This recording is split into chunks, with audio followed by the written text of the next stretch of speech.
Welcome to the Alameda County Bar Association and the Love Thy Lawyer podcast. Today, we welcome the Honorable Veronica Rios Reddick to the podcast. Before joining the bench, Judge Rios Reddick worked in the Alameda County District Attorney's Office. She has tried numerous felony and misdemeanor cases to jury verdict. She has advocated for victims' rights, supervised attorneys, and law clerks, and worked in the collaborative courts. She has numerous professional and community service awards and has been an active, longtime member of the Alameda County Bar Association. Judge Rios Reddick, welcome to the Alameda County Bar Association and the Love Thy Lawyer podcast. Thank you so much, Mr. Goodman. It's a pleasure to be here. Well, we're really honored to have you. Where are you speaking to us from right now? My chambers in the East County Hall of Justice. I'm currently assigned to Department 702 in the East County Hall of Justice, which handles felony arraignments and pretrial. I feel very lucky to be here and very lucky to be in the assignment that I'm in. Well, as we briefly discussed before we started recording, I think that the county and the attorneys who practice are very fortunate to have you doing the Department 702 assignment, because it's not an easy one and it's a very busy, important felony assignment. Thank you for that. I appreciate it. You had kind of an interesting experience right after your appointment to the bench, which prevented you from actually starting working right away as a judge. Can you tell us a little bit about that? So, in the appointment process, you never know when it's going to happen. If you're lucky enough, I submitted my application and I didn't know if or ever I was going to get the call. I wind up getting the call when I'm about 7-8 months pregnant.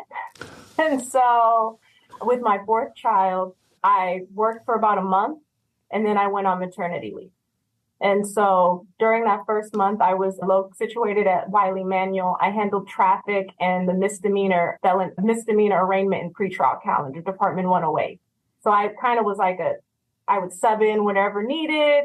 For a month, I was appointed on October 7th. The press release came out of 2022. I was sworn in October 10th of 2022, and I started that next day at Wiley Manual. And then I was off in November. I had my son on November 17th. So I was off on leave.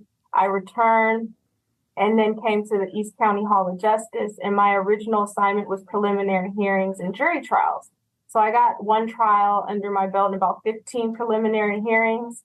And then Judge Blay retired from Department 702. And so we needed a judge to step in Department 702. And, I thought it'd be a great opportunity. I was actually the district attorney appearing on behalf of the district attorney. I was a deputy district attorney in 702. So I was quite familiar with what happens in that court. And I felt comfortable assuming that position. And I think it's been a pretty smooth transition, but I just feel really lucky to, have 4 kids, been appointed, the staff, everyone's been very, very supportive. I just feel very lucky to be in the position that I'm in.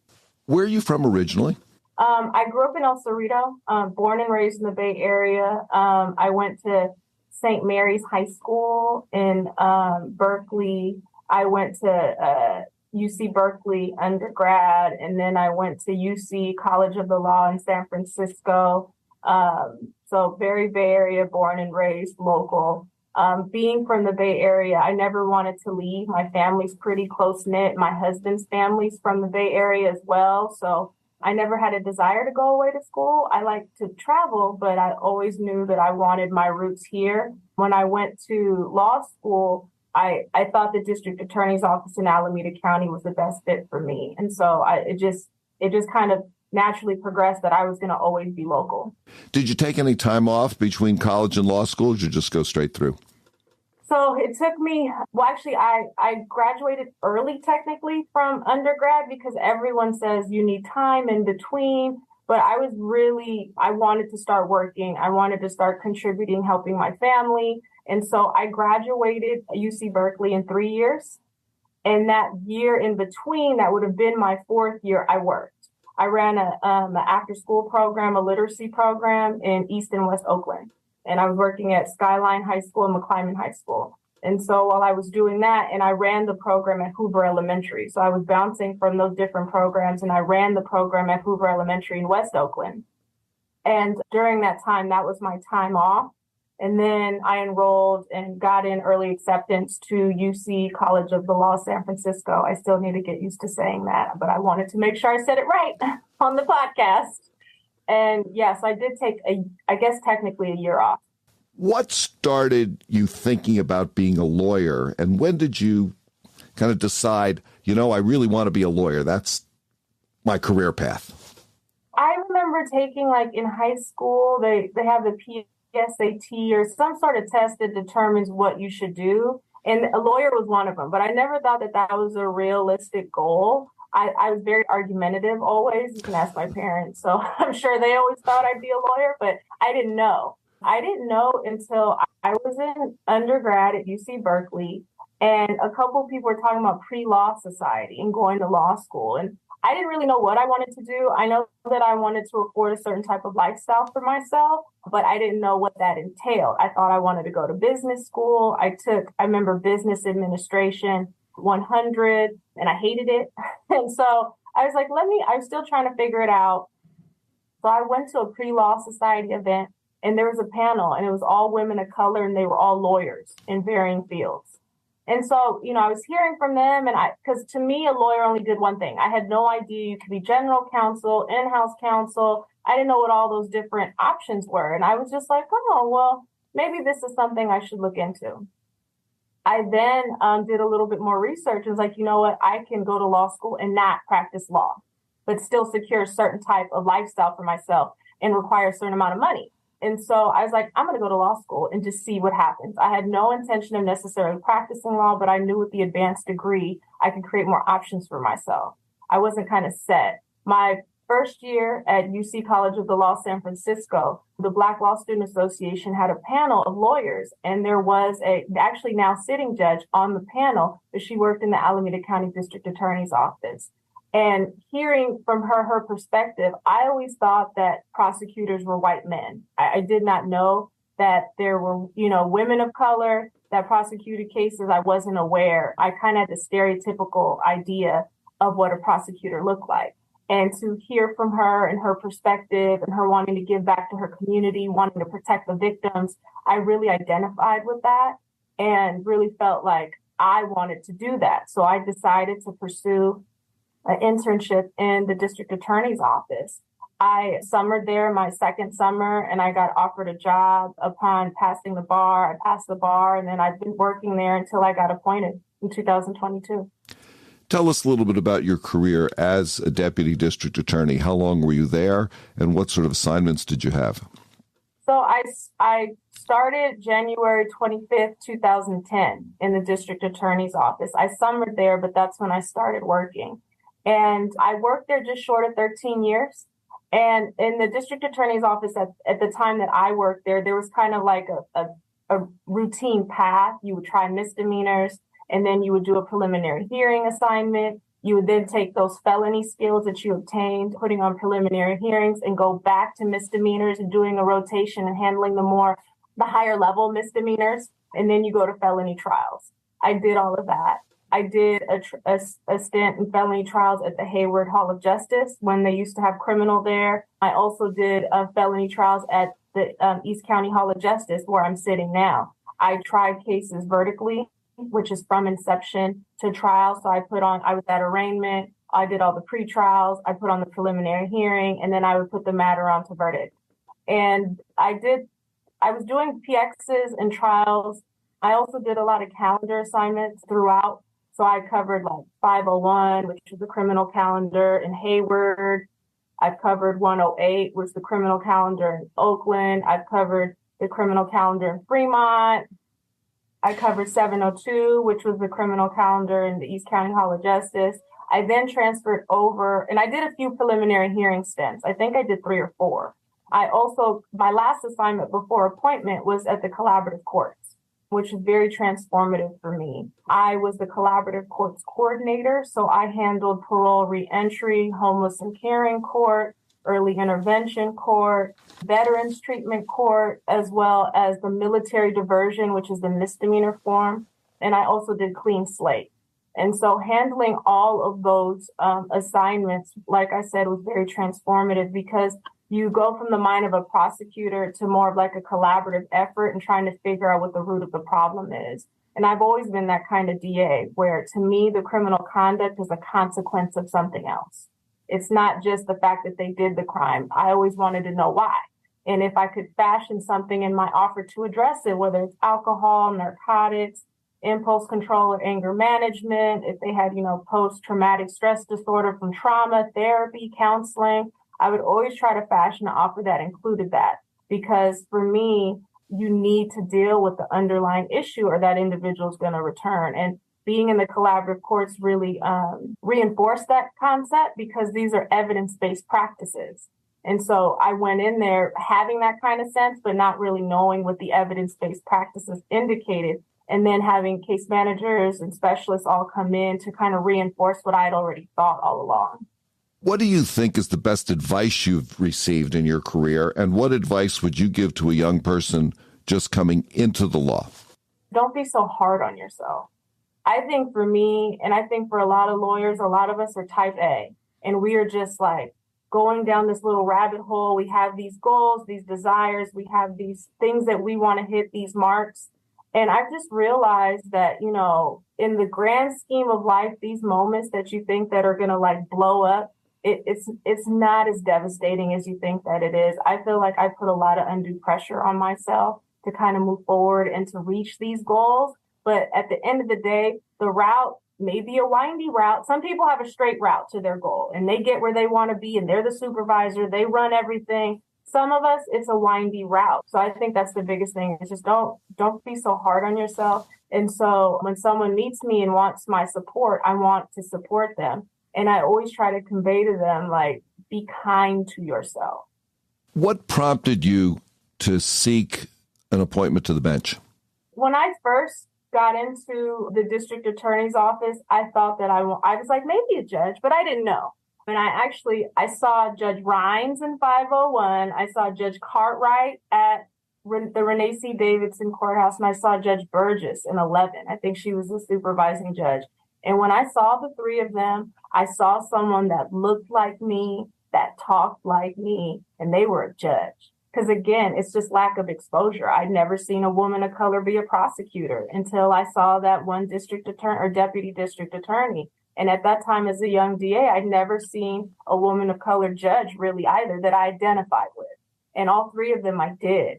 And it kind of reinforced to me that it was possible because I'm a firm believer. If you don't see it, you can't believe in it. And so seeing judges that look like me, that talk like me, that watch the shows that I liked. I remember we talked about Project Runway and talking about shoes and bags. I was just like, oh, this is amazing. There's judges like me out there. And so I thought that it was possible. But the process really scared me because one thing I do is I educate myself when I want to do something. Like in undergrad, I thought I wanted to go to Haas School of Business. So I took BA 100 or 101 and hated it. So because I was thinking about being a judge, I immersed myself in what the process was. And when I learned what the process was, it just like the application in itself, it was scary. And then the idea of all of California commenting on me, any attorney I've ever been around, the non-disclosure, the Jenny questionnaire form, so anyone can say whatever they want about you without you knowing, it scared me. And I just really, you feel vulnerable. When you apply, I mean, I did. I don't want to speak for anyone else, but I felt very vulnerable. I'm like, this is what I'd like to do. I've always felt like it's important to be an example and a pillar in your community. So I just thought that this would be an opportunity to do so. But I was afraid for a long time, if I'm being honest. But I finally decided after COVID, I was just like, you know what? I'm going to just put my hat in there. It's something that I thought about doing, and I just can't let my fear run me. And so I put my hat in, and it was one of those things where I was like, if they want me, they do. They don't, they don't. You know, I did the best that I could. I worked as hard as I could. And I felt like I've always fundamentally treated people the way I wanted to be treated, which sounds silly, but surprising how many people don't. And so I put my hat in, and I was lucky enough, Governor Newsom and Appointment Secretary Cespedes provided me the privilege to be on the bench. What can lawyers do to be better prepared to go to court? And specifically, what kinds of things do you look for in attorneys that are appearing in front of you? So for me, preparation is always key. You need to know your case. And if you need time to pass your case, I've had attorneys come and say, oh, well, I haven't had an opportunity to review the police report yet. And I'll say, do you want to pass the case? I want to make sure that all parties are prepared before they appear before me and they can proceed and make the best argument either on behalf of their client or on behalf of the people.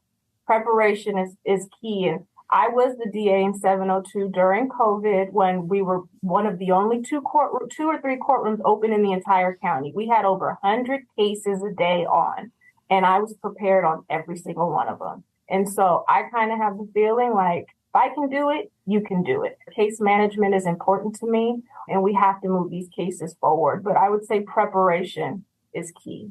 Let's say you came into some real money, $3 or $4 billion. Yes. What, if anything, would you do differently in your life? I'd have a bunch of nannies. I have 4 kids, no nanny. I have family support, but yeah, I definitely have some nannies, some household supervisors that clean toilets, perhaps. What would I do differently? Yeah, I would just have some more me time. I mean, my oldest is about to be 9, but they're 9 and under. I have 4, 9 and under. My youngest is almost 10 months. So I'm in a difficult time. I'm not going to curse. And so, yeah, if I could have more help at home, that would be great. Maybe a driver to pick up and drop off my kids at their varying sport events and dance events. That would be nice. And also, if $4 billion, I would want to donate and give money to the community.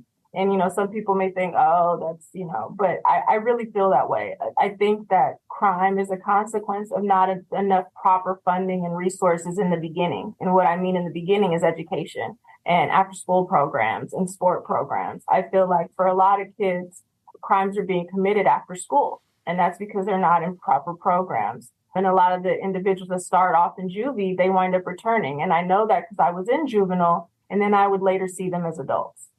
And so it was the same individuals coming back, instability at home, violence in the home, not having proper resources, and then they'd come back as adults committing more serious and violent felonies. Judge, we have quite a few people on the call today, and I would like to open it up so that other people can have an opportunity to question or comment for you. And so I'm going to open it up to some of the other people who are on the call. And let's start with Helen Hoffel. Can you unmute? And if you have a question or a comment for Judge Rios Reddick. Hi, Judge. Thank you for being on today. It's been great to hear your story. I did some appeals with the First District Appellate Project, and so many of my clients had mental health issues that led to their crimes. And in doing collaborative court, could you say how the courts can help address this issue, which I think is so huge, in addition to substance abuse? It is huge. When I was in the collaborative courts, did not handle the mental health calendar, but the Alameda County District Attorney's Office at the time that I was there, I can't speak to presently, but I know that they have a behavioral health court, which handles primarily the felonies. And then there's an informal mental health diversion calendar. And I think they are expanding the options. But I think what's so important is getting a proper diagnosis. And that's just my experience and life experience and seeing a lot of cases where I thought mental health was. And the thing is, mental health and substance abuse, a lot of it is just it's linked and it's connected in such a way that once you really get into it, is it really because of the drugs that's causing a psychotic break, or is it really the underlying mental health? So I think that it's really important for people to get diagnosed properly and then medicated if needed. Not everyone needs medication, as well as if there's any substance abuse, but also additional counseling, because a lot of it comes from trauma, from childhood trauma. So I think that it's important. It takes a team, especially with mental health, substance abuse as well, because my experience with Veterans Treatment Court, which primarily was substance abuse issues, it really takes a team. And there's a lot of ups and downs, but it's about minimizing the downs and what happens at that time. And if they do relapse for some reason, that they don't reoffend. They may relapse, but they're not picking up a new case. So I think that it takes a social worker, it takes a mental health clinician, It takes, advocates and caseworkers, case manager. It takes a team of people. I think for the behavioral health courts, I think there's 5 or 6 people that are assigned to any given individual for varying purposes to make sure that they get the support that they need, because it takes a village to really support someone. And I think what's difficult is for a lot of people, what I've heard is that, they'll start taking their meds and they feel great and then they stop. All right. Thank you. Sin Hernandez. Good afternoon, Judge. Good afternoon. Yeah, it just makes me happy to see you. Makes me feel like we have some justice going on, and I can't wait. Yes, I can't wait to start practicing in Alameda. Now, I have a question just about private counsel, because I'll be just starting up again. If, for instance, if you had a big dogfight case and you had a whole bunch of spectators and maybe they were charged with crimes and a deal was coming down and you just needed everybody to be represented by an attorney right then, you didn't want to continue it, and you had 15 spectators, would you call on counsel that was in your courtroom to step in and represent? Well, so for me, I never feel a rush to get something done that day. That's never the issue. If I feel like individuals have a Fifth Amendment right, which is the right against self-incrimination, if they were spectators and possibly participating in furthering the crime or inciting or whatever the case may be, and I've had to do this before. I've had to put the case over so that, because the public defender usually comes in first. They then need to conflict out. Then we have to get court-appointed attorneys in if they're financially eligible. And so for me, I would never rush to try to get a deal done. If someone's rights are at issue, we're going to take the time to handle it. I think that it's important that everyone understands what they're getting into, because my time in the district attorney's office, a lot of times, and whether it be true or not, defendants would return and say, I didn't understand that I wasn't supposed to do that.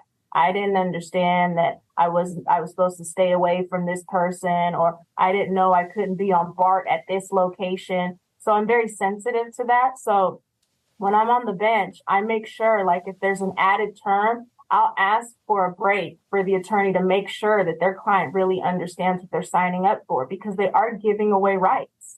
And I think that it's important that everyone's represented and that they understand. So there'd never be a rush. And I would make sure that everyone who needed counsel would be afforded that opportunity. And not only getting counsel, but proper amount of time to talk to them to make sure they understand what's happening.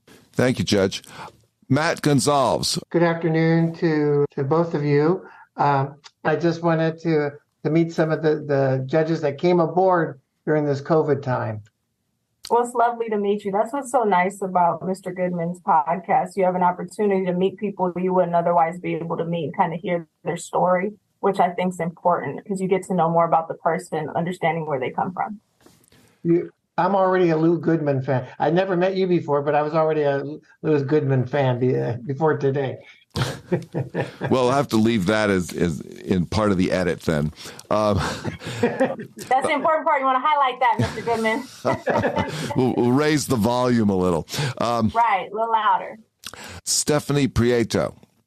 Hi, good afternoon to you both as well. Thank you again for putting this on. I did work with Miss Rios Reddick while she was in collaborative courts, so it's great to see you, and I was happy to see that, made your way up, and I'm glad to also see you one day in the courtroom as well when I'm before you. And I think the biggest question I had was, you mentioned that when you thought that judgeship would be something that you would look into, you looked into the process and what it entails. Do you have any recommendations for younger attorneys and setting up their path, if that is the pathway that they think may be also an option for them as well? Any recommendations that you wish you knew then that you know now? Absolutely. First, thank you. Join the local bar associations. That is so very important, because part of the appointment process is you're going to have 75 attorneys that will vouch for you. And not 75 attorneys you just know. 75 attorneys that will say, Stephanie Prieto is the greatest thing since sliced bread. And that's what they're looking for, okay? Also, you're going to have questionnaires sent out to other people. So not even people that are part of your 75. You also have to have 5 personal references. So you need to know hundreds of lawyers. And so the only way you could do that, that's why usually a lot of district attorneys and public defenders historically have been appointed, because just in the nature of the field, there's 200-300 coworkers, or 150 coworkers, and then you meeting all the attorneys with the varying assignments. So especially if you're not in that kind of circumstance, the Bar Association is the best way to get your name out there, to meet people, to network. And also, I think that it's important to participate in your local community. If you want to be a judge in a specific county, you need to participate in that county. You want to give back to your community. You not only want to be someone that's going to be there in practice, but that you're doing things, you're doing active things to show that you really care. You got to get out there and you have to network. I also think it's important community service. And you could do that through the Bar Association. But I think that, so many people are focused on their legal career and who they're working for and what they're doing. But there's also a community service aspect that you really need to think about. And it doesn't have to be in the typical way. If you have kids, the PTA, or if you're, you coach Little League, or you're part of a sorority or whatever. But some sort of community service, I think, is very important to show that you're committed to your community. Thank you. Barbara Green. Congratulations, Judge. What I'd like to know is, Thank you. Have you had to recuse yourself because of your past work experience? So there's a disclosure that I do every morning, being a former employee of the district attorney's office. Now, under judicial ethics, because I made sure to get all that verified, that it is acceptable for me to appear before cases that I haven't personally done anything substantive on. So just because I've been a district attorney does not recuse me from all cases, as you can tell, because there's a lot of former DAs that are judges. However, it is a personal call. If there's a case that I've touched and I substantively know about it, I will recuse myself. There haven't been many. And if there's an individual either from the defense or the district attorney's office that I have a close personal relationship with, I disclose. I err on the side of more cautious, and I ask if counsel have an issue. But again, ultimately, it's my call whether or not I recuse myself. I think I've less than 10 times I've recused myself from a case because I felt like I couldn't, but that's because I did something substantive on it and me handling it would have been inappropriate. Michael Johnson, do you have a comment or a question for Judge Rios Reddick? First of all, it's a pleasure to finally hear from you. And I've only seen you in different events or whatever in the past, so thank you. I had the opportunity to serve as pro tem on many occasions. I'd like to know if you would be open to me observing your court sometime and learn from you. Oh, absolutely. We have a blue jeans option, which I think it's a lot easier. But also, yes, I welcome the public into the court. And so whatever I can do to assist you, I'd love to do that. Thank you very much. I'll take you up on that for sure. Absolutely. Okay. That's all I have, Mr. Goodman.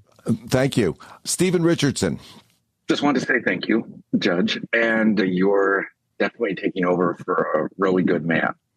I knew Judge Blay personally. My daughters, they'd have a little Easter thing every year. And so, good guy. And just really nice hearing your story.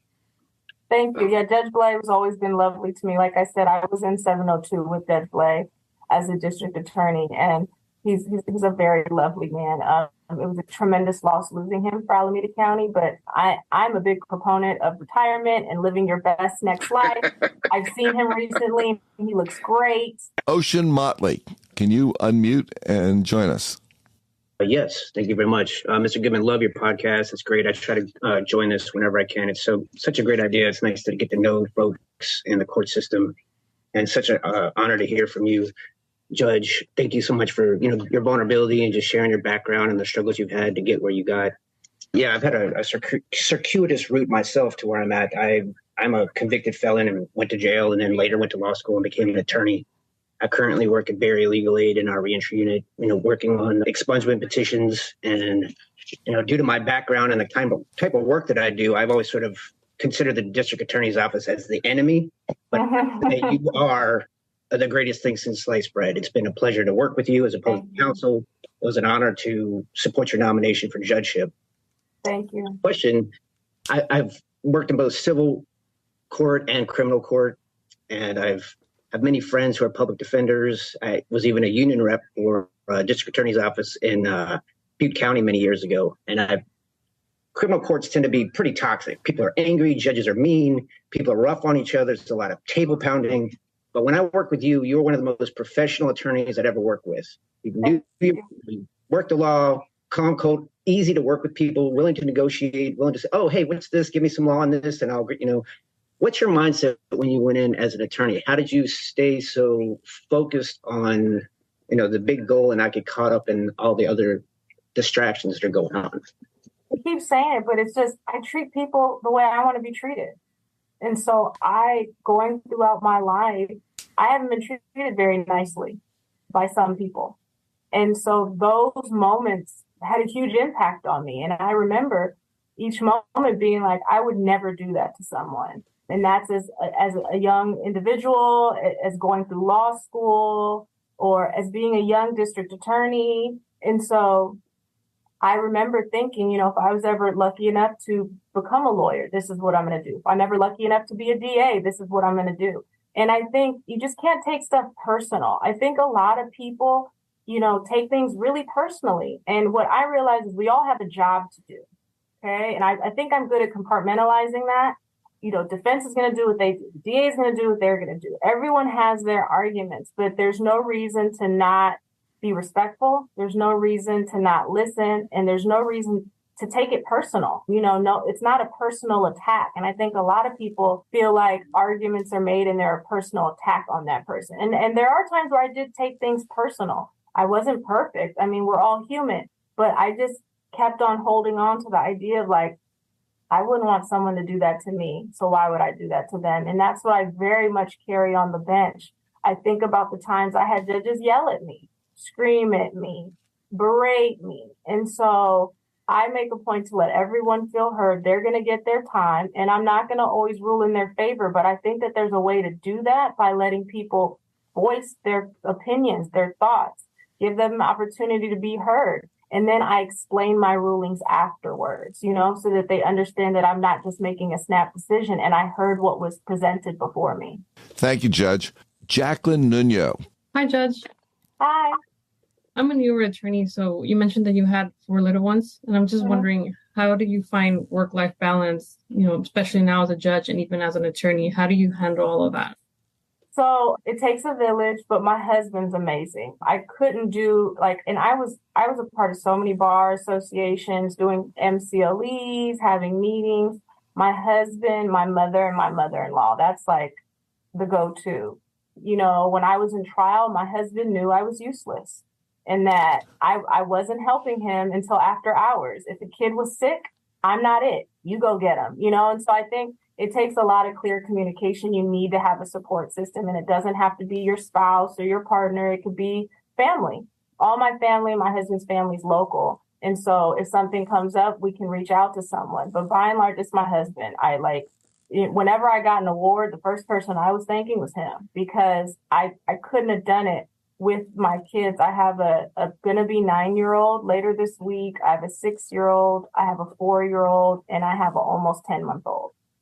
And so they all play sports, at least the older ones do. They all have activities and play dates. So it gets complicated, but it's just really clear communication, family shared calendars.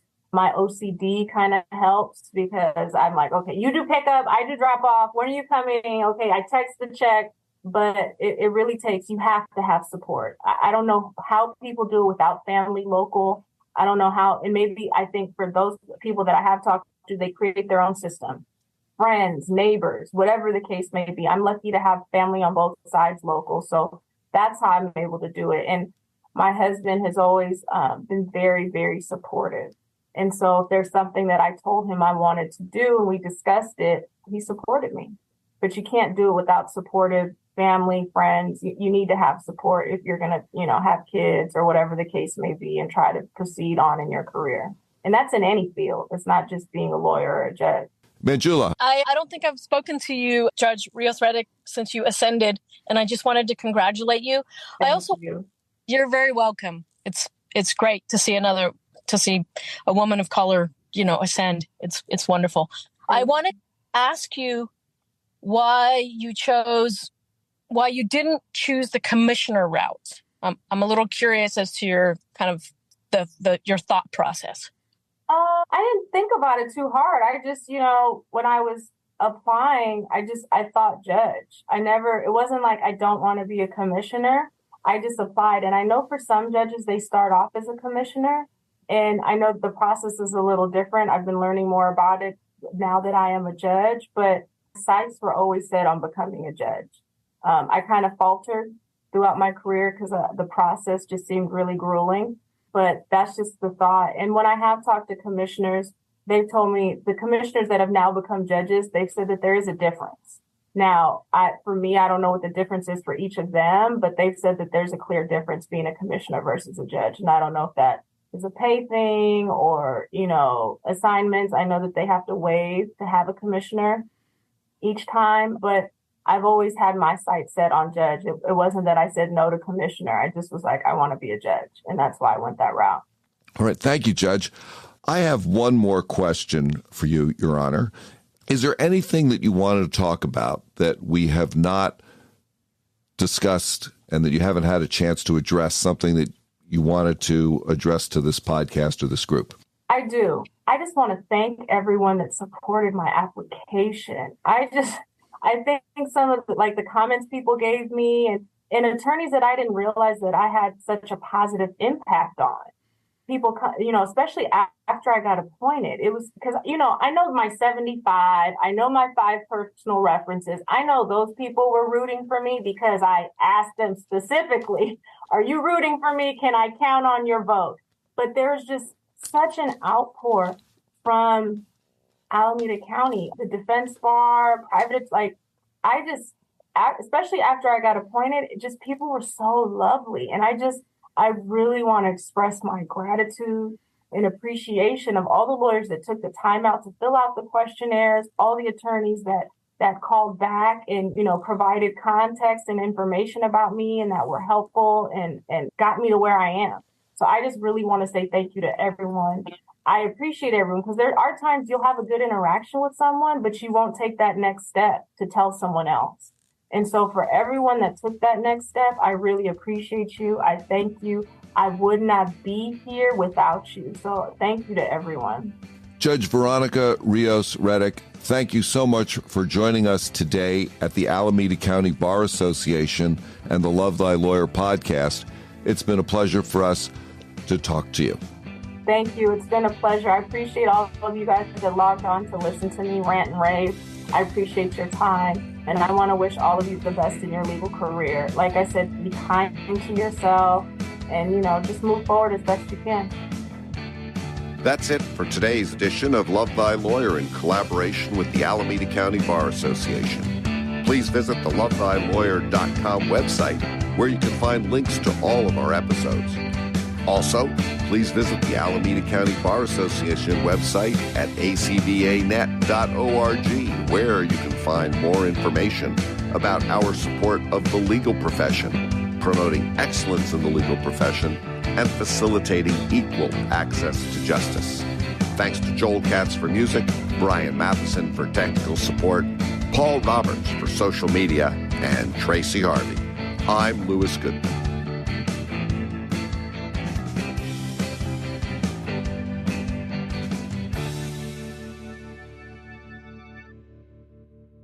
If your client has 100 failures to appear, let's address how they're going to get back to court.